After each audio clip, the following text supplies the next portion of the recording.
Om Shanti. Spark audio book का नाम है विश्व नाटक के गुह्य राज, पार्ट 33। भारत और भारत के प्राचीन राजयोग का राज। विदेशों में भारत के प्राचीन राजयोग की बहुत महिमा है। इसलिए भारत से अनेक संत महात्माएं भारत के प्राचीन राजयोग के नाम पर अनेक प्रकार के हठयोग सिखाते हैं। विदेशों से अनेक गणमान्य व्यक्ति भी भारत का प्राचीन राजयोग सीखने भारत में आते हैं, परंतु वह राजयोग क्या है, यह यथार्थ बात स्वयं भारतवासी भी नहीं जानते हैं। जो बात अभी परमात्मा ने आकर बताई है कि वह कौन सा योग है जिससे भारत में स्वर्ग की स्थापना हुई, देवी देवताओं की राजाई स्थापन हुई। अभी परमात्मा वही राजयोग सिखला रहे हैं और दैवीय राजाई की स्थापना हो रही है। परमात्मा का ये संदेश सर्व आत्माओं को देना है। भारत का प्राचीन राजयोग भी गाया हुआ है। खास विलायत वालों को जास्ती उत्सुकता रहती है राजयोग सीखने की। भारतवासी तो तमो प्रधान बुद्धि है। भारत का प्राचीन राजयोग नामी ग्रामी है, जिससे ही भारत स्वर्ग बना था। हेवन या पैराडाइज है सबसे वंडर ऑफ वर्ल्ड। साकार मूल्य की रिवाइज डेट है 27 सितंबर 2004। अगला टॉपिक है भारत की राजनैतिक एवं आध्यात्मिक स्वतंत्रता परतंत्रता का राज। भारत में जब स्वर्ग होता है तो आत्माएं देही अभिमानी स्थिति में होती है और भारत में राजनैतिक एवं आध्यात्मिक दोनों ही प्रकार की स्वतंत्रता होती है। इसलिए सर्वत्र शांति और सुख का साम्राज्य होता है। द्वापर से आत्माएं देहाभिमान के वशीभूत हो जाती है, जिससे आत्माओं की व्यक्तिगत और भारत की सामूहिक आध्यात्मिक स्वतंत्रता खत्म हो जाती है। आध्यात्मिक स्वतंत्रता ही भौतिक या राजनीतिक स्वतंत्रता का आधार है। इसलिए जब भारत में आध्यात्मिक स्वतंत्रता खत्म हो जाती है तो राजनीतिक स्वतंत्रता भी खत्म होने लगती है। अनेक विदेशी सभ्यताओं के भारत पर आक्रमण शुरू हो जाते हैं, जिसके फलस्वरूप सदियों तक भारत को राजनैतिक परतंत्रता का सामना करना पड़ता है। भले अभी भारत के बापू गांधी जी ने भारत को राजनैतिक स्वतंत्रता तो दिलाई, परंतु आध्यात्मिक स्वतंत्रता न होने के कारण राजनैतिक स्वतंत्रता भी परतंत्रता के समान ही दुखदायी है। सर्वत्र दुख अशांति का वातावरण है। सिविल वॉर के आसार बनते जा रहे हैं। पुनः सुख शांति का साम्राज्य पाने के लिए आध्यात्मिक स्वतंत्रता परम आवश्यक है, और ये आध्यात्मिक स्वतंत्रता दिलाना किसी मनुष्य आत्मा के वश की बात नहीं है। वह कार्य विश्व के बापू परमपिता परमात्मा का है। वह कार्य विश्व का बापू परमपिता परमात्मा अभी कर रहा है। अभी परमात्मा ने सारी सृष्टि की जो हिस्ट्री ज्योग्राफी बताई है और राजयोग सिखा रहे हैं, उससे ही खास भारत में और आम सारे विश्व में आध्यात्मिक स्वतंत्रता आने वाली है, जिससे सारे विश्व में सुख शांति का साम्राज्य पुनः स्थापन होने वाला है, जिसे स्वर्ग कहा जाता है। वहाँ आत्माओं को आध्यात्मिक, राजनैतिक और भौतिक तीनों ही प्रकार की स्वतंत्रता होगी। अगला टॉपिक है भारत और स्थापना विनाश के संबंध का राज। भारत और विश्व परिवर्तन की प्रक्रिया का राज। ये विश्व आत्मा और प्रकृति का खेल है। जब आत्मा पवित्र होती है तो प्रकृति भी पवित्र बनती है।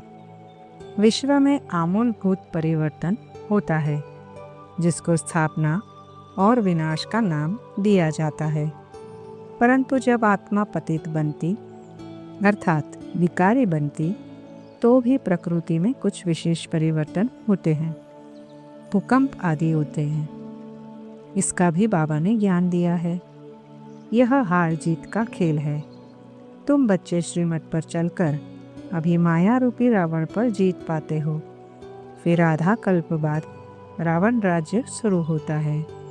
रावण जीत पा लेता है। बाप को नॉलेजफुल कहा जाता है। साकार मूल्य की रिवाइज डेट है 29 जनवरी 2005। भारत सबसे पहले पवित्र था।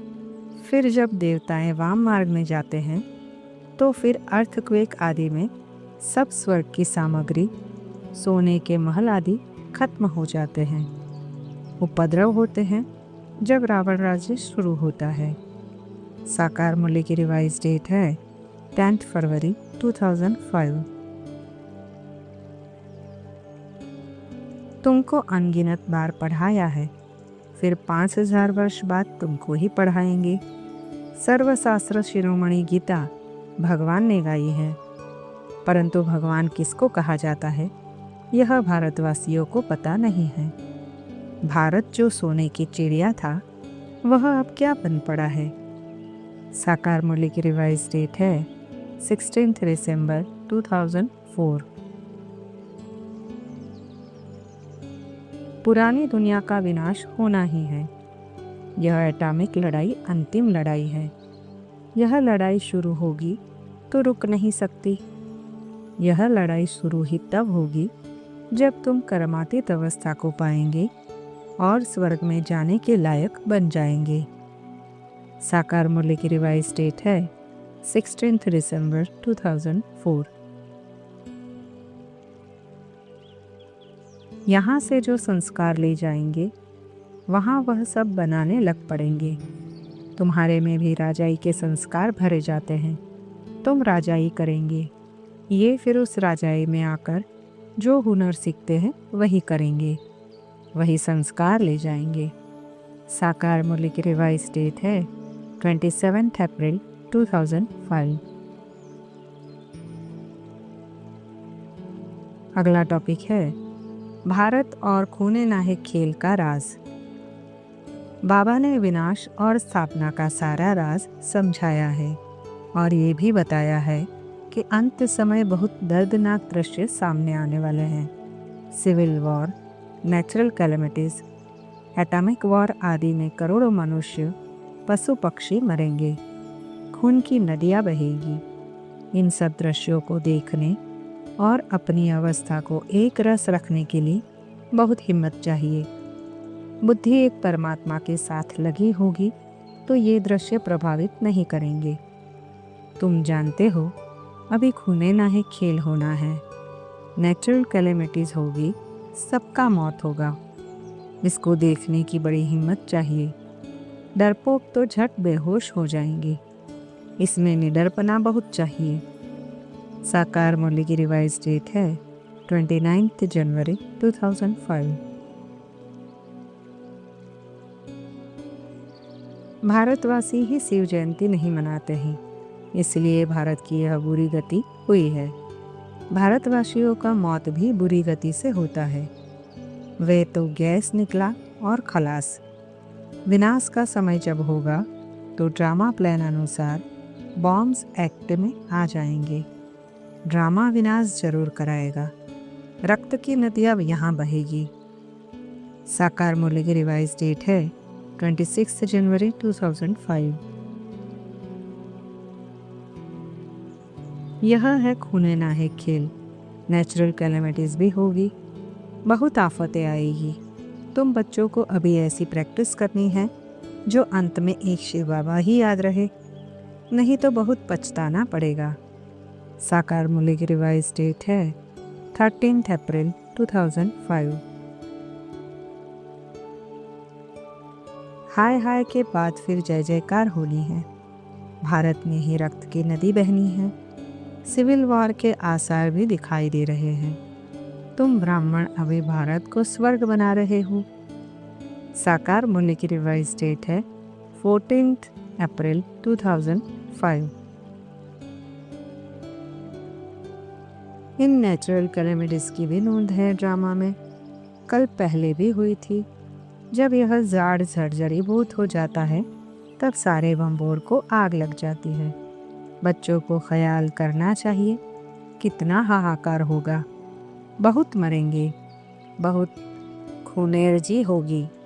भारत में यह लड़ाई बहुत कड़ी है और जगह इतनी कड़ी लड़ाई नहीं लगती है।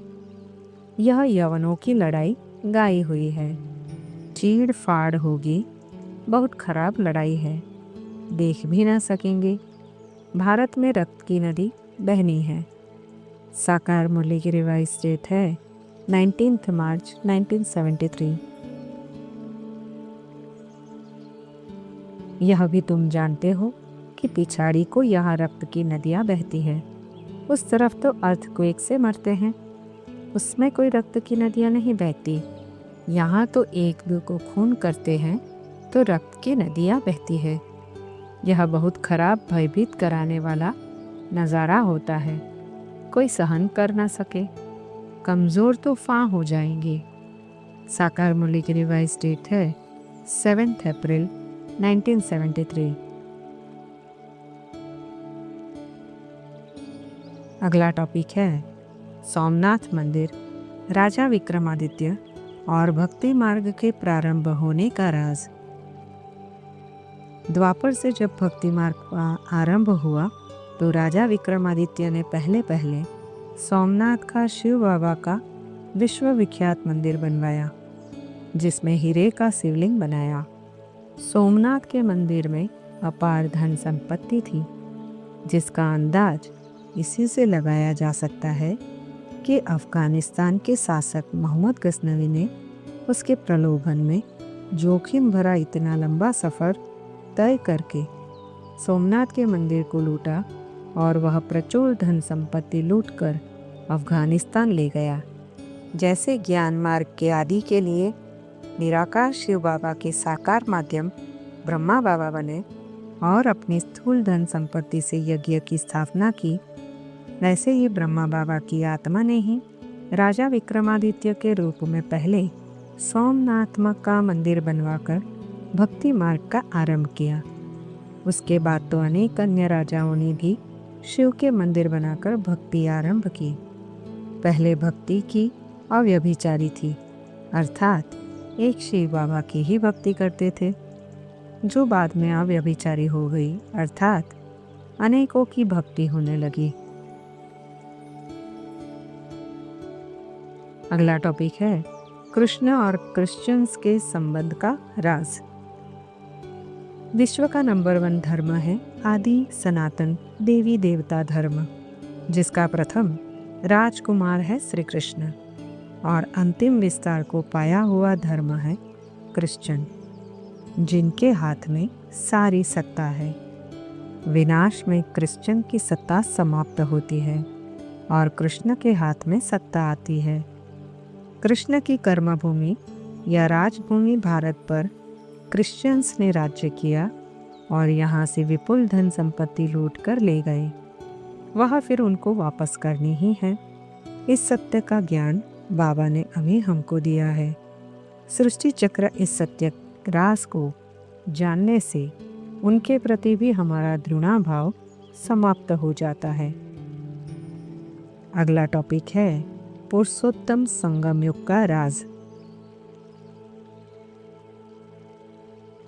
पुरुषोत्तम संगम युग अर्थात कलयुग के अंत और सतयुग के आदि का संगम युग। सारे कल्प में पुरुषोत्तम संगम युग महान युग है, जब आत्मा का परमात्मा से मिलन होता है और परमात्मा से सर्व प्राप्तियों का अनुभव होता है। पुरुषोत्तम संगम युग का अनुभव ही महान है, क्योंकि उस समय दुख सुख, उच्च नीच, प्राप्ति अप्राप्ति, नरक स्वर्ग, रात दिन दोनों का ज्ञान होता है और अनुभव होता है। अप्राप्ति के सामने ही प्राप्ति का महत्व है। पुरुषोत्तम संगम युग ही सारे कल्प के भाग्य के लिए सारे कल्प के रीति रिवाजों का बीज बोने का युग है। पुरुषोत्तम संगम युग की प्राप्तियों और अनुभव के आधार पर ही सभी धर्म वाले परमात्मा को याद करते हैं। उन्हों का भी आधार तिथि और वेला पर होता है। वैसे ही यहाँ भी मर्जी व जन्म की तिथि, वेला और स्थिति है। आप लोग भी इन तीनों बातों, तिथि, वेला और स्थिति को जानते हुए अपने संगम युग की प्रारब्ध व संगम युग की भविष्य स्थिति और भविष्य जन्म की प्रारब्ध को अपने आप भी जान सकते हो। अव्यक्तवाणी की डेट है 24 अप्रैल 1973। बहुत समय का मतलब ये नहीं कि स्थूल तारीखों व वर्षों के हिसाब से है, लेकिन जब से जन्म लिया तब से बहुत समय की लगन हो। अगर कोई 35 वर्ष के बदले 15 वर्ष से आ रहे हैं, लेकिन 15 वर्ष में बहुत समय पुरुषार्थ की सफलता में रहा है, तो उनकी गिनती जास्ती में आएगी। बहुत समय सफलता के आधार पर गिना जाता है। अव्यक्तवाणी की डेट है 24 अप्रैल 1973। इसको कहेंगे चढ़ती कला का परिवर्तन। परिवर्तन तो द्वापर में भी होता है, परंतु वह है गिरती कला का परिवर्तन। अभी संगम युग पर है चढ़ती कला का परिवर्तन। अव्यक्तवाणी की डेट है 11 अप्रैल 1973। संगम युग का असली संस्कार है जो सदा नॉलेज देता और लेता रहता है। उसको सदा ज्ञान स्मृति में रहेगा और वह सदा हर्षित रहेगा। अपने जन्म और समय के महत्व को जानो, तभी महान कर्तव्य कर सकेंगे। अव्यक्तवाणी की डेट है 16 जून 1972। जितना त्याग करेंगे उतना ही भाग्य प्राप्त करेंगे, वर्तमान में भी और भविष्य में भी। ऐसे नहीं समझना कि संगम युग में सिर्फ त्याग करना है और भविष्य में भाग्य लेना है। ऐसे नहीं है। जो जितना त्याग करता है और जिस घड़ी त्याग करता है, उसी घड़ी जितना त्याग, उसके रिटर्न में उनको भाग्य जरूर प्राप्त होता है। अव्यक्तवाणी की डेट है 15 मार्च 1973। अभी जो भाग्य बनाया वह सारे कल्प में भोगना पड़ता है, चाहे श्रेष्ठ चाहे नीच। लेकिन यह संगम युग ही है जिसमें भाग्य बना सकते हो। जितना चाहो उतना बना सकते हो, क्योंकि भाग्य बनाने वाला बाप साथ है। अव्यक्तवाणी की डेट है 15 मार्च 1972। जैसे लोगों को प्रदर्शनी में संगम के चित्र पर खड़ा करके पूछते हो कि अभी आप कहाँ हो और कौन हो, क्योंकि संगम है ऊंचते ऊंच स्थान व युग।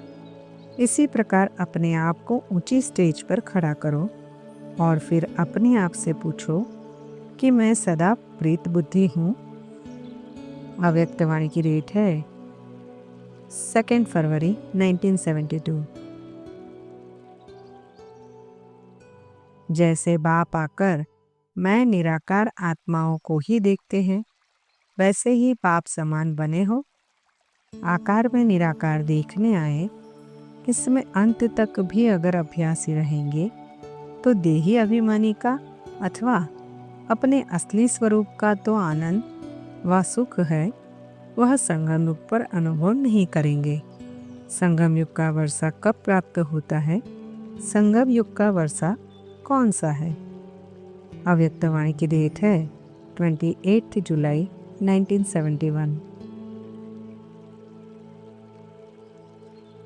अगला टॉपिक है पुरुषोत्तम संगम युग और उसकी यादगार पुरुषोत्तम मास का राज। इस सृष्टि चक्र में संगम युग का समय सबसे श्रेष्ठ और सुहावना होता है, क्योंकि उस समय परमात्मा द्वारा सारे सृष्टि चक्र का ज्ञान मिलता है, जिससे इसके आदि मध्य अंत तीनों कालों को जानते हुए हम पुरानी दुनिया को भूलकर नई दुनिया के लिए पुरुषार्थ करते हैं। वर्तमान समय कल्प का पुरुषोत्तम संगम युग है, जो कल्प का सर्वोत्तम समय है। अभी का समय और सुख सतयुग से भी महान है। अभी का मुक्ति जीवन मुक्ति का अनुभव ही यथार्थ मुक्ति जीवन मुक्ति का अनुभव है। परम धाम में आत्मा को मुक्ति का कोई अनुभव नहीं है और सतयुग की जीवन मुक्ति एवं जीवन बंध का ज्ञान न होने के कारण यथार्थ अनुभव नहीं होता, अर्थात उसका उतना महत्व नहीं रहता है। इस पुरुषोत्तम संगम युग का अनुभव ही यथार्थ अनुभव है। प्रायः सभी धर्मों में भक्ति मार्ग में इसी समय के अनुभव को ही आत्माएं याद करती है। यह पुरुषोत्तम संगम युग विश्व नाटक की तमो प्रधानता और सतो प्रधानता, स्वर्ग और नरक, रात दिन का संगम है। अभी ही आत्मा और परमात्मा का मंगल मिलन होता है और परमात्मा से सारे कल्प का ज्ञान मिलता है, जिससे हम सारे कल्प को जान जाते हैं। जिस ज्ञान और परमात्मा के संग के आधार पर अभी ही आत्माएं सारे सृष्टि तत्वों सहित तमो प्रधान से सतो प्रधान बनती है, यही आत्माओं की और सृष्टि की चढ़ती कला का युग है। इस ज्ञान से तुम्हारी आत्मा भरपूर रहती है, फिर खाली हो जाती है। सतयुग, त्रेता, द्वापर, कलयुग फिर आते हैं। इस स्वीट संगम पर इनको स्वीट कहेंगे। शांति धाम कोई स्वीट नहीं है, सबसे स्वीट है पुरुषोत्तम कल्याणकारी संगम युग। ड्रामा में तुम्हारे भी अच्छे से अच्छा पार्ट है। तुम कितने लकी हो जो बेहद के बाप के तुम बनते हो। साकार मुरली की रिवाइज डेट है 12 अक्टूबर 2004। कल्प के इस पुरुषोत्तम संगम युग की यादगार में ही भारत में पुरुषोत्तम मास को सर्व मासों में श्रेष्ठ मास समझते हैं और उस मास में भक्ति, भावना, दान, पुण्य, त्याग, तपस्या, व्रत, नियम आदि विशेष करते हैं और उसका फल भी विशेष माना जाता है। भक्ति भावना वाली आत्माएं पुरुषोत्तम मास में विकार में जाना भी बड़ा पाप समझते हैं, इसलिए पवित्र रहते हैं। ये सब नियम, संयम, कर्मकांड इस पुरुषोत्तम संगम युग की ही यादगार है। इस संगम युग पर आत्मा परमात्मा के संग से पावन बनती है, जिसकी यादगार में विभिन्न नदियों के संगम पर और गंगा सागर का मेला लगता है। ये पुरुषोत्तम संगम युग बहुत ही महत्वपूर्ण समय है। ये संगम युग पर ही सर्व प्रकार के ज्ञान के चरमोत्कर्ष का संगम होता है, अर्थात अभी आध्यात्मिक ज्ञान, विज्ञान के क्षेत्र में भौतिक विज्ञान, चिकित्सा विज्ञान आदि के ज्ञान का भी संगम है। आत्मा और परमात्मा की संभव है। स्थापना विनाश का भी संगम है। कल्प के दिन रात का भी संगम है। कल्प के आदि अंत का भी संगम है। स्वर्ग नरक का भी संगम है। देवताओं और असुरों का भी संगम है, अर्थात दैवीय और आसुरी संस्कारों का भी संगम है। इन सब सत्यों पर विचार करें तो इन सब की अभी चरम सीमा है। स्मृति विस्मृति का भी संगम है, अर्थात अभी परमात्मा से अनेक प्रकार की स्मृतियाँ मिलती है, जो सत्युग के प्रथम जन्म में विस्मृति में चली जाती है। विज्ञान के क्षेत्र में सर्व प्रकार की महत्वपूर्ण अनुसंधान इस संगम युग पर ही हुए हैं, जो ही सत्युग के निर्माण में काम आती है और वहाँ से ही समयांतन वह ज्ञान लोप होने लगता है, जो त्रेता के अंत और द्वापर के आदि के संगम युग तक पूरा ही लोप हो जाता है। प्रश्न है, यथार्थ संगम क्या और कब है? कलयुग के अंत और सतयुग के आदि का संगम पॉइंट जब हम सब परम धाम जाते हैं और सतयुग में आते हैं, वह पॉइंट ही यथार्थ संगम का है। वैसे तो जब से परमात्मा आते हैं और पावन बनाकर परमधाम जाते हैं, वह पूरा ही समय संगम युग का है, जो 100 साल के लगभग होता है। अभी तुम हो पुरुषोत्तम संगम युग पर। तुम पुरुषोत्तम बन रहे हो। तुम बच्चों को बाप का नाम बाला करना है। तुम्हारा मुखड़ा सदैव हर्षित रहना चाहिए। मुख से सदैव रत्न निकले। अभी तुम जो ज्ञान रत्न लेते हो, वे फिर सच्चे हीरे जवाहरात बन जाते हैं। ज्ञान रत्नों की माला इस पुरुषोत्तम संगम युग पर ही बनती है। साकार मूल्य की रिवाइज डेट है 3 दिसंबर 2004। तीनों लाइट्स का साक्षात्कार होगा तो अभी से ही अपना गायन सुनेंगे। द्वापर का गायन कोई बड़ी बात नहीं है, लेकिन ऐसे साक्षात्कार मूर्त और साक्षात्कार मूर्त बनने से अभी ही अपना गायन सुनेंगे। आपके आगे आने से लाइट ही लाइट देखने में आएगी। अव्यक्तवाणी की डेट है 19 जून 1970। अगला टॉपिक है पुरुषोत्तम संगम योगी जीवन के महत्व का राज। ब्राह्मण जीवन की महानता का राज। ब्राह्मण जीवन कितना महान है, उसका सारे कल्प क्या महत्व है, इसका राज भी बाबा ने बताया है। और यदि हम उस महत्व को समझकर चले तो जीवन परम सुखमय अनुभव होगा और हमारे कर्म संस्कार भी श्रेष्ठ रहेंगे। यह ब्राह्मण जीवन परम शांति, परमानंद, परम सुख को अनुभव करने की जीवन है। जो अपने आत्मिक स्वरूप में स्थित होता, परमात्मा को साथ रखकर चलता, विश्व नाटक को यथार्थ रीति जानकर उस स्थिति में स्थित होता, ब्राह्मण जीवन के कर्तव्य में संलग्न रहता, वह परम शांति, परमानंद, परम सुख को अनुभव करता है। यह ईश्वरीय गोद एक ही बार मिलती है। यह जन्म दुर्लभ है। हीरे जैसा तुम यहाँ संगम युग पर बनते हो। भारत में ही गाया जाता है, हीरे जैसा जन्म अनमोलक। साकार मूल्य की रिवाइज डेट है 18 अगस्त 2005। यह अलौकिक अव्यक्त मिलन भविष्य स्वर्ण युग में भी नहीं हो सकता। सिर्फ इस समय इस विशेष युग को वरदान है बाप और बच्चों के मिलने का। इसलिए इस युग का नाम ही है संगम युग। बाप दादा भी ऐसे कोटों में कोई श्रेष्ठ भाग्यवान आत्माओं को देख हर्षित होते हैं और स्मृति दिलाते हैं। अव्यक्तवाणी की डेट है 14 अक्टूबर 1987। बाप ने कितनी स्मृतियाँ दिलाई है, याद करो तो लंबी लिस्ट निकल जाएगी। जो भक्त आप स्मृति स्वरूप आत्माओं के हर कर्म की विशेषता का सुमिरन करते रहते हैं, मग्न हो जाते हैं। अव्यक्तवाणी की डेट है 14 अक्टूबर 1987। भक्त आप प्राप्ति स्वरूप आत्माओं का सुमिरन करते करते उसमें खो जाते हैं। वह अल्पकाल का अनुभव उन आत्माओं के लिए कितना न्यारा और प्यारा है, अर्थात लवलीन हो जाते हैं, क्योंकि आप आत्माएं बाप के स्नेह में सदा लवलीन रही है, प्राप्तियों में सदा खोई हुई रही है। अव्यक्तवाणी की डेट है 14 अक्टूबर 1987। सत्युग में यह ज्ञान नहीं रहेगा। वहाँ तुमको यह थोड़े ही मालूम रहता है कि हम फिर मरेंगे। यह मालूम हो तो सुख की वासना ही न आए। यह ड्रामा का ज्ञान सिर्फ अभी तुम्हारी बुद्धि में है। ब्राह्मण ही अधिकारी है इस ज्ञान के।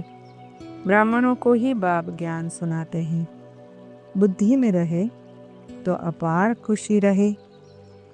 साकार मूल्य की रिवाइज डेट है 9 जून 2005। जब डायरेक्ट साथ निभाने का वायदा है तो वायदे का फायदा उठाओ। उस समय दो बाप के साथ व्यक्तिगत अनुभव हो सकता है जो फिर सारे कल्प में नहीं होगा। यह सिर्फ अभी की ही प्राप्ति है, तो उसका पूरा पूरा लाभ उठाओ। कोई भी बात हो सदा बाबा ही याद रहे। इसको कहा जाता है निरंतर योगी। अव्यक्तवाणी की डेट है 23 जनवरी 1976। स्वयं को सर्वशक्तियों से संपन्न अनुभव करो, क्योंकि संपन्नता का वरदान संगम युग पर ही मिलता है। सिवाय संगम युग संपन्न स्वरूप का अनुभव और कहीं भी नहीं कर सकेंगे। दैवीय जीवन में सर्वगुण संपन्न होने का 16 कलाओं का गायन है, लेकिन संपन्न स्वरूप क्या होता है? गुणों और कलाओं की नॉलेज इस ईश्वरीय जीवन में ही है। इसलिए संपन्न बनने का आनंद इस ईश्वरीय जीवन में ही प्राप्त कर सकते हो। अव्यक्तवाणी की डेट है 21 सितंबर 1975। संगम युग की विशेषता है कि इस युग में ही बाप भी प्रत्यक्ष होते हैं, ऊंचते ऊंच ब्राह्मण भी प्रत्यक्ष होते हैं, आप सबके 84 जन्मों की कहानी भी प्रत्यक्ष होती है, श्रेष्ठ नॉलेज भी प्रत्यक्ष होती है। इस कारण ही प्रत्यक्ष फल मिलता है। अव्यक्तवाणी की डेट है 10 सितंबर 1975। यह कब भूलो मत कि हम पुरुषोत्तम संगम युगी है। तुमने प्रतिज्ञा की है कि हम सिवाय एक बाप के और कोई याद नहीं करेंगे। इस दुनिया के सुख भी काग विष्टा के समान है। तुम पढ़ते हो नई दुनिया के लिए। साकार मुरली की रिवाइज डेट है 28 जुलाई 2005। हम प्रजापिता ब्रह्मा की संतान हैं, तो ज़रूर नई दुनिया के हुए ना। सत्युगी देवताएं नई दुनिया के हैं या ब्राह्मण नई दुनिया के हैं? ब्राह्मणों की चोटी है ना, चोटी नई या माथा नया? साकार मुरली की रिवाइज डेट है 12 जून 1972।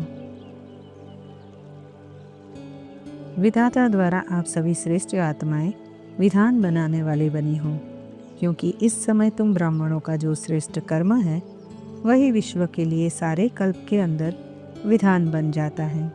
ऐसे अपने को विधान के रचयिता समझकर हर कर्म करना है। अव्यक्तवाणी की डेट है 24 दिसंबर 1972।